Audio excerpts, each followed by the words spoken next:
say Africa must wake up, the sleeping sons of Jacob, for what tomorrow may bring. May a better day come. Yesterday we were kings. Can you tell me, young ones, who are we today?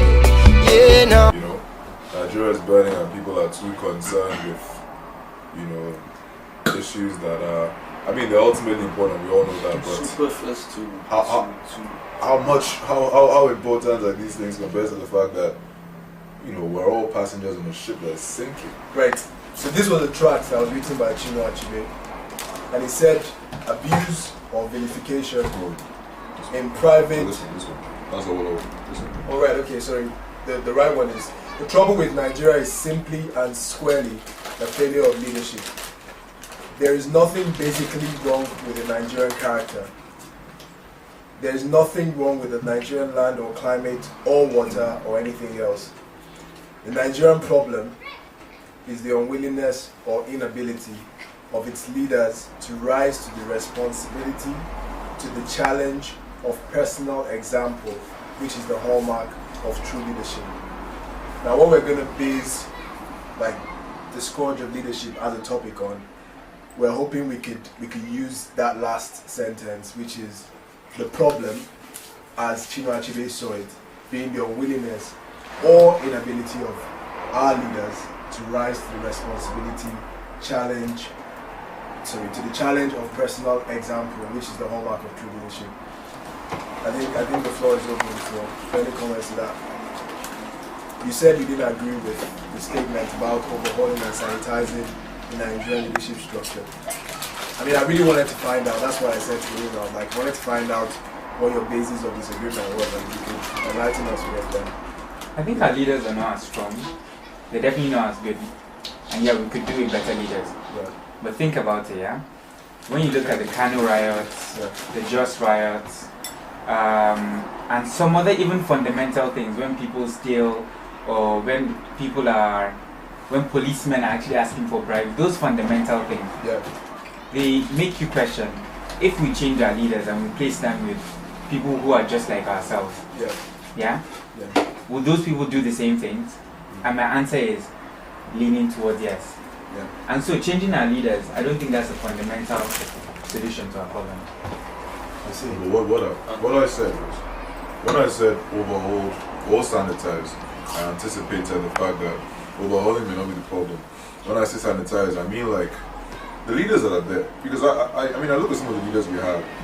I've spoken to one or two people who have happened to have power. We were in some discussion not long ago where the former deputy speaker was present. And naively, we were stunned by his delivery, his eloquence, his obvious poise, right? But then when you think about it, you think about the Major Bankole, and you think of, let's just call him Honorable the Major Bankole to avoid disrespect, and you think about even going right back to Yakubu Gowon in his time. When Gowon ascended, nobody's saying Gowon was university educated, but Gowon was about as educated as a man of his rank could be. Gowon went to Sandhurst. He had extensive training in the UK. Do you understand? He was well spoken. His delivery was accurate. He had a grasp of what he was doing as a military dictator. So I mean, obviously we all know that Nigeria, that's the whole point of this thing, there's nothing wrong with Nigerian character. We produce people of brilliance and distinction, that's not in doubt. Do you understand? The people who are there now, Chief Ojoruman Wekwe is a lawyer of renown, right? Michael Awondoaka is an SAN, Senior Advocate in Nigeria. That's one office in Nigeria that you cannot get by mistake. Anybody who's an SAN, you know that they have sweated on some level, right? Yet, there's some of the decisions that they take, some of the actions that they make that you cannot help but question. So what I'm saying is that you have these credentials, you have this obvious grasp of the situation. Chukwuma Soludo as well, you know, who is a first class honors and a PhD in econs.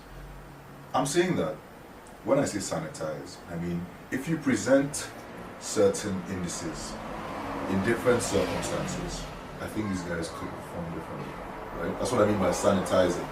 Giving them the means or the onus, right? Holding them to account so that they have to be above board. Ujumaduke has been a But who's going to hold them to account? check it out, for instance, right?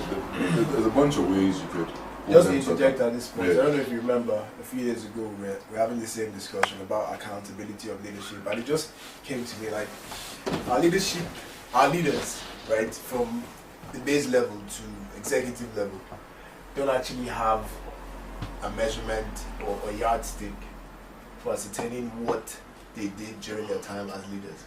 I just thought, I mean, for the sake of argument, this could sound very, very stupid, but I thought if you have like some kind of evaluation system where before someone swears an oath to taking the mantle of leadership, right, you state what you want to do, right? Your mandate is not just I'll build 20 schools, I'll do this. I mean, you itemize everything to the letter, right?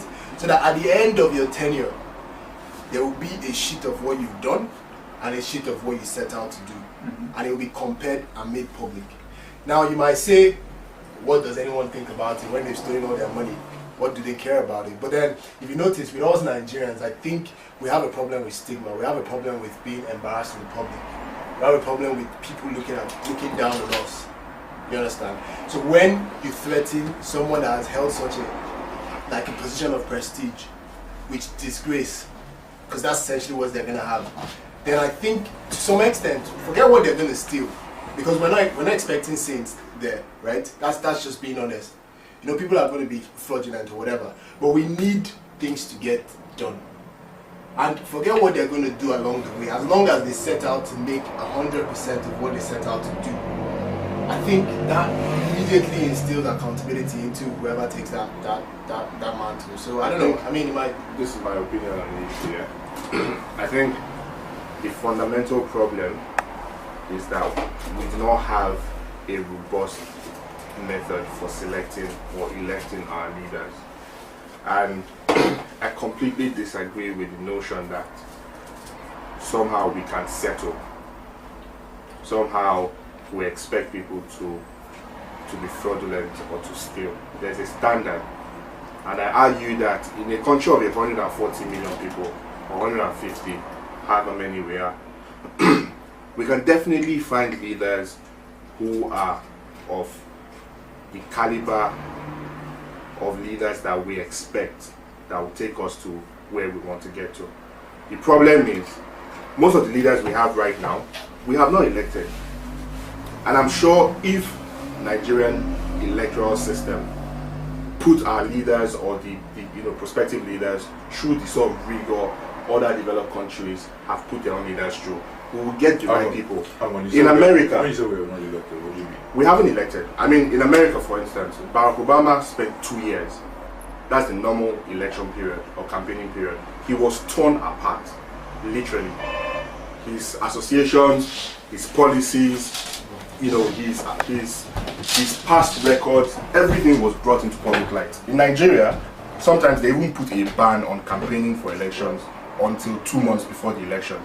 When I say we haven't elected them, most of the people who are in power today were forced on the population by people. We did not vet them.